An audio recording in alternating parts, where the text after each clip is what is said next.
I have a 4-book series with a bioterror expert, and it's all about pandemics and potential pandemics. And that came out about 5 years ago.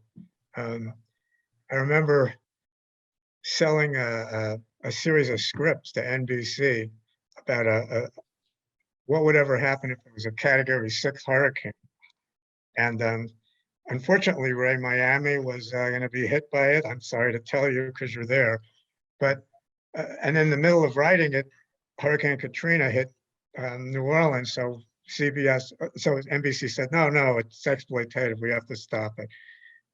But um, this is why it's interesting to me because I think in Europe, political fiction um, is taken more seriously than here. Here, oftentimes it's regarded as entertainment.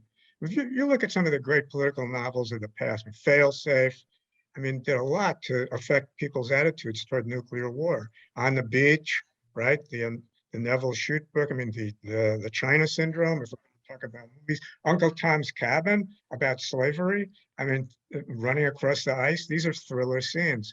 Or if you want to look at negative examples, Birth of a Nation, that horrible Ku Klux Klan loving movie that Woodrow Wilson showed at the White House. These can be powerful instruments of change, and I find that they're oddly ignored here as a form of political theater. And universities will study advertising, they'll study film, won't really look at political novels. They won't look at thriller novels, but I think they're a very, very effective way to communicate ideas with the public.